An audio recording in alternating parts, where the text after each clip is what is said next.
Hey everybody, welcome back to the forecast. This is Kefren on a beautifully sunny day here in Kauai. Hey everybody, it's good to see you all. I wanted today to talk about Mars and Venus and Taurus, but I thought I'd do it a little bit differently. Since it's such a beautiful day, I thought it would be really nice to do like a walking pastoral of the Hawaiian island here that I live on, and just kind of break down some interesting things about the archetypes of Mars and Venus being in the sign of Taurus. So to start, I'm going to start with Venus. And the special thing about Venus is that, being in Taurus, is that, like I said in my last video, traditionally it was thought that Venus ruled the sign of Taurus. And now that makes a lot of sense because, physically speaking even, the planets of Venus and the Earth are very similarly composed. They're around the same size, and they both have a very active volcanic geology. And there's actually something really special about that because here on the Hawaiian Islands, these islands were created by a very unique kind of volcano, one of the only kind in the world that has created the Hawaiian Islands. So there is a connection between this place and the planet Venus, I feel. One, because of the volcanism, two, because of the sheer beauty of these islands, there are kinds of plants and bird species that don't exist anywhere else on the world here. And just the awe that you feel just looking at the ocean, it's really incredible, and it really inspires all of those things that Venus really symbolizes. Compassion, camaraderie, friendship, love, harmony, bliss. All of those things that all describes aloha. That all describes the Hawaiian way of life. And just look at these trees. These trees are so beautifully green.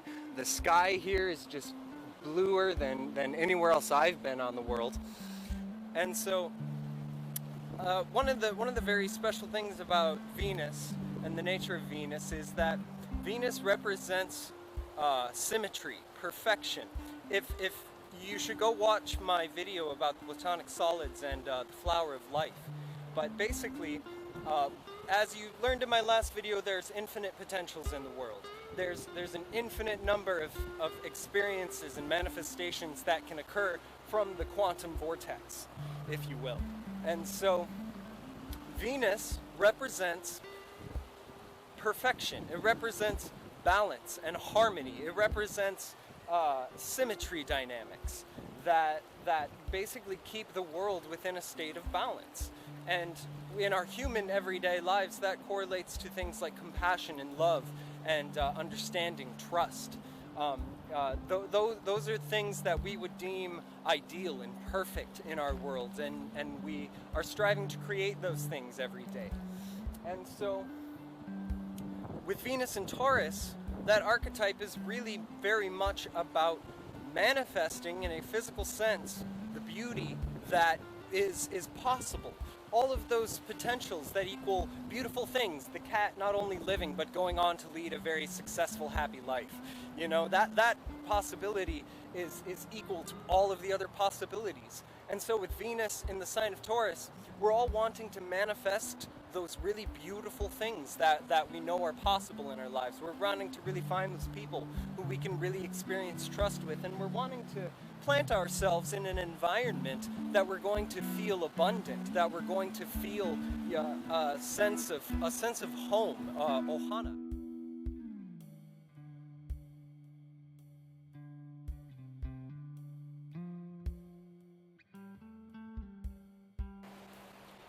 So another thing that Taurus is traditionally associated with is money and possessions and wealth. And this is definitely an important thing to understand the nature of, because it's something that really vexes so much of our human race, is not having enough to sustain ourselves, survive, let alone have abundance and prosperity in the world. And when you start to get into history, when you really start to read history, you realize how much effort has gone into making resources more scarce than they naturally are. You know, for example, if I have a papaya, they grow like rabbits here on this island. If I have a papaya, in a papaya, there's about 600 seeds. If I planted every single one of those seeds, they would each become a tree, and they would each give off, you know, a lifetime's worth of more papayas, each with more 600 seeds. So the rate at which nature replicates itself is exponential. Every time it replicates itself, there's more and more and more. And the technology, the biochemistry gets finer and finer, it gets better and better. Things become more nutritious. We evolve beyond our limitations. And so the world is a very naturally an abundant place. And if we can kind of realize the way nature does things, and if we can kind of take a step back and join with the flow of nature, we're really going to understand how to live more prosperous lives. So I want to talk a little bit about Mars and Taurus now. So Mars, as I've been saying, represents this kind of core part of your identity. It represents your free will, the actions that you take in life, and it also represents a big part of your energy. And so, with Mars and Taurus, with Mars in the sign of physical incarnation, we find a lot of emphasis on the physical body, because we are energetic beings. You know, our soul, our magnetic fields, our plasma, whatever you want to call it. That essential being of ours, it takes on a physical shell. It puts on a body in order to experience physical incarnation and what being a physical being is actually like. And a lot of the spiritual traditions try to urge us away from engaging in the physical world, you know, calling it the Maya and illusion, and, you know, basically deeming it as less than perfection, less than the non-physical energetic heights of nirvana and all that. But in truthfulness, if there was no purpose, if there was no enjoyment, if consciousness didn't want to incarnate into a physical body, we wouldn't be here. None of us would be on this planet in these bodies doing the things that we're doing. So actually what the truth of all the spiritual teachings really get at is that it's through the physical body that we expand our non-physical energies and our non-physical consciousness. You know, that's why we're here. Your body is an amazing biotechnology designed by the great collective unconscious of the universe. You know, there is intelligent design in all that we see. You know, intelligent design isn't just God put Adam and Eve on this planet and called it a day. Intelligent design is a living, breathing, active thing that's taking place in every single moment. You know, the genius and the perfection of the chemical makeup that makes up your physical body, to the oxygen and hydrogens that put together this water with all of the salt and the fish that are living in this pond. This is too perfect. This doesn't happen by accident.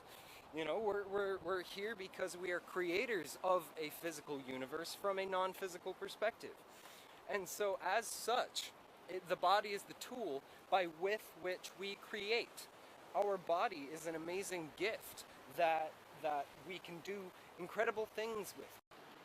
So that brings me to the art of Tantra. And now, many of you have probably heard of Tantra, but it's not just tantric sex. Sex is a part of Tantra, but it's by no means the end-all be-all of what Tantra is. Tantra is the art of channeling and merging yourself with the life force that exists within the universe. Now, this life force, prana, chi, kundalini, you know, there's a lot of different names for it. We've known about it our entire human race, but it's basically the fifth element. And so Tantra is the art of accessing this fifth element. It's the art of synthesizing, joining together all of the polarities and differences that you experience in your life, and when you merge these different parts of your world and your consciousness and people together, it births energy. It creates this life force that goes on to do miraculous things. You can heal people with it. You can raise the dead as Christ did. You can, transcend time and space like the Buddha. But it's this energy that all of those masters have learned to access in order to, access the greatest heights of what it means to be living within a physical incarnation. And that happens because we exist within physical bodies. Our bodies are technologies that generate this energy. And so it's when we merge with the world, it's when we attune ourselves to the wavelengths and all of the subtle vibrations that exist, and we give our attention and focus to the harmony and bliss that exists within the world. That's when we create more of it. We create more of this tremendous tantric love force energy that creates worlds and gives birth to revolutions and renaissances and all that really great stuff. And so sexuality is an extension of this tantric merging. Sexuality is about finding the right partner, the right component that you can truly merge with on these deep, subtle layers in order to access these great forces of tantric love energy. Tantra is all about just appreciating every one of the finest little subtle details in your world. It's about getting out and engaging, and by just connecting with your world, by connecting with the things in your environment, you access this force, this energy, this source that can, it's so beautiful, and it's what the mystic experience is all really about, and you don't have to leave your body to get it.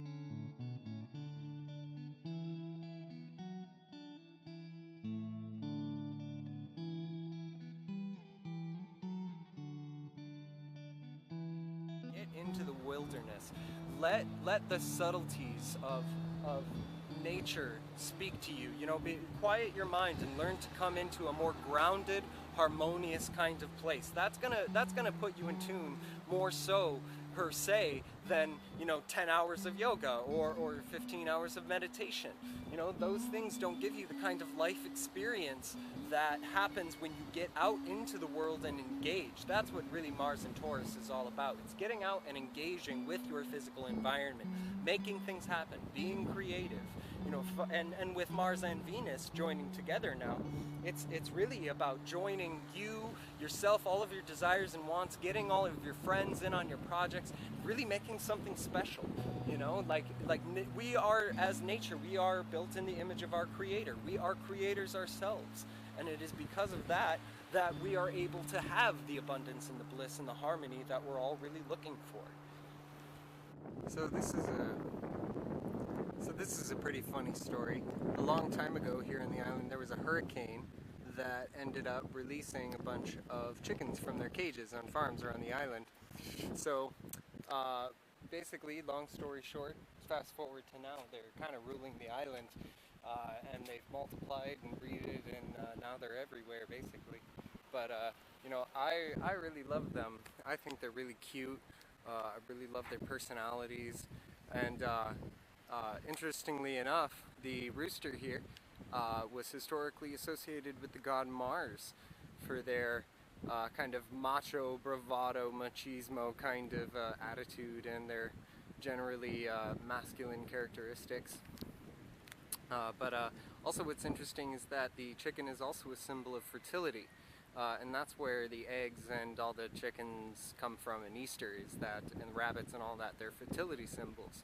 And so I just thought that was interesting, it being springtime and Mars and Venus being in the sign of Taurus, sign of fertility and abundance and all of that.